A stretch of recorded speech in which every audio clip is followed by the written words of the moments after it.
Hey, ladies and gents, this is Louis coming at you from PowerLordsReturn.com with Nate Baertsch, and he's going to talk to us about what it was like to get to create a new Masters of the Universe character, or at least get him into action figure form.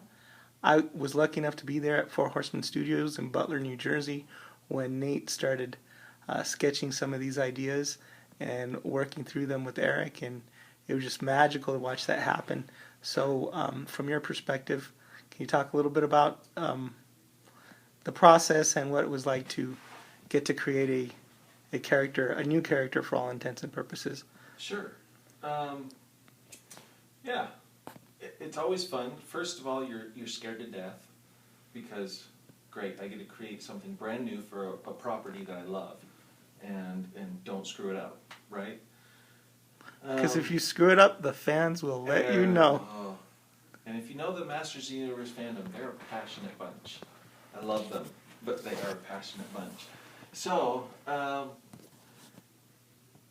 won't talk a ton about New Adventures She-Ra, or at the time we were calling him Nameless One, but he became the Unnamed One. Or maybe he was always the Unnamed One. Anyway. So Light Hope is the Unnamed One?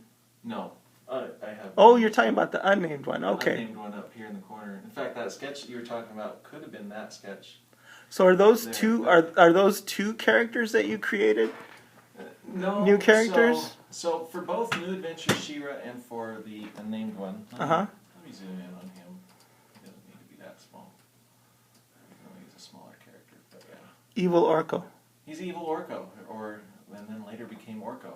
I think that first sketch that you were talking about could have been something like that. Well, the sketch I was talking about was New Adventures She-Ra. Oh, okay. Yeah. So when we get these new characters, Mattel already has a budget in mind, so we had to, like, a lot of this stuff was already figured out for me. We knew that She-Ra would have her legs were completely reused, her arms were completely reused from the first She-Ra. Her body was all the under the body was existing stuff.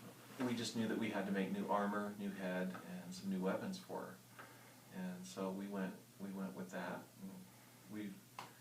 We also knew that for the Unnamed One, that he would be more. There would be more for him to play with. I think the only thing he maybe shares with Orko would be his upper arms, maybe, and maybe something in some of the mechanics underneath the robe. But otherwise, it's everything new. We knew that he was going to have two heads that we would get to create a look for. We knew that he would have a couple accessories. I think it was Eric. It was either Eric or Scott that had the idea about the energy snake stuff, because we knew that he was tied to the Snakeman. But yeah, otherwise we just had fun from the ground up. I remember talking with Eric about Unnamed One also, that he was thinking some of his earlier designs for the 2000X Orko were somewhat of an influence, just with the bigger ears, the longer ears, the more gangly kind of sorcerer look to him. Right.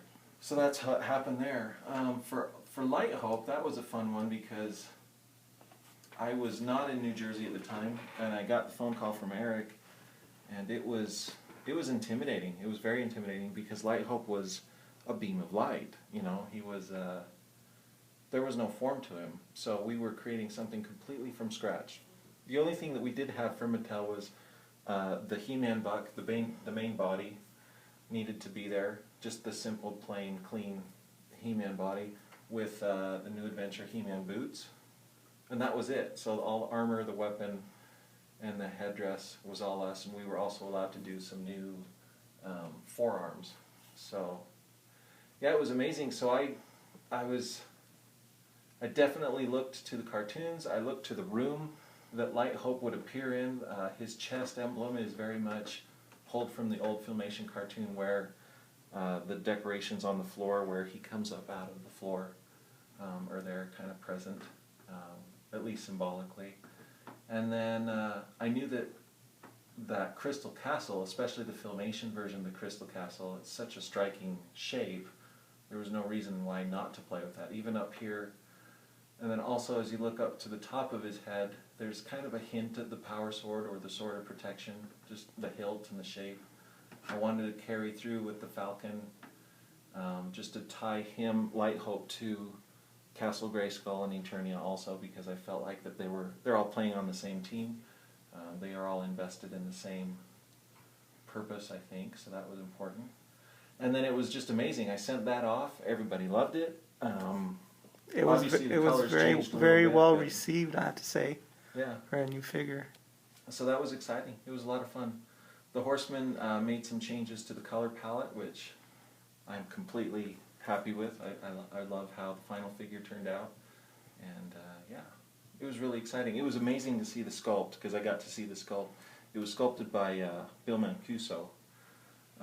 He was working with, as a freelancer for the Horsemen at the time, and he did most of this new sculpt work on Light Hope, and I was just floored. It was amazing to see. He really just took my drawing and just made it 3 dimensions and made it an actual figure. So it's very very cool. satisfying. So what was it like holding it in your hand the first time of production piece? It was kind of surreal.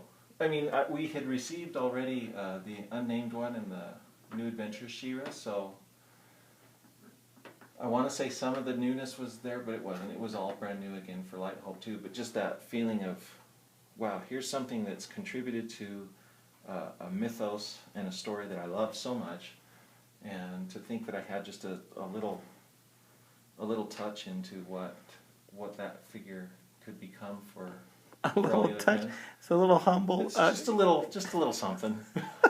Just created the character. Just made the look of him. And he's so fantastic that I have to think that in the years to come, and maybe after we're all gone, that somebody's gonna their imagination is just gonna run wild, and he'll play a big part in the mythos in the future, maybe. Hope so. But a really, really cool beam of light. Yeah, and he can continue to be that beam of light for people. I'm happy for that too. But if he has to turn into a person and walk around, I'm honored that I was considered and got to work on with the guys to make that real. It was really cool. Bringing it to life and creating it. It's amazing. Yeah. And holding it in his hand, that's when it really became real. Like at this point, it was a job. It was a passionate job. It was a job that I loved. But at the end of the day, it's like I couldn't spend a lot of time. You can see a lot of the line work is still really rough and sketchy. And it was just like, look, they need it now, so I got to get it out and let it go. But then to hold the figure in your hand, it's like, now it's real. So is Green Goddess still your favorite, or has this guy taken a special place? Yeah, Green Goddess will always have a special place, I think, for me. But I'm sure he's right up there. Oh, yeah. So. Yeah, all of these. All right. Yeah, and I love the She-Ra, too, because the neat thing about that was I was watching you as you put pen to paper for the first time and just started sketching out the ideas, collaborating with Eric. You guys work so well. You're in sync. There's no egos there. There's no none of that stuff. It was nice to see, and I felt like, hey, look, I'm here. History's happening. Yeah. A new figure's coming to life. Yeah. But okay, thank you so much for taking the time to talk to me. Thank you. And thank all of you out there. All right.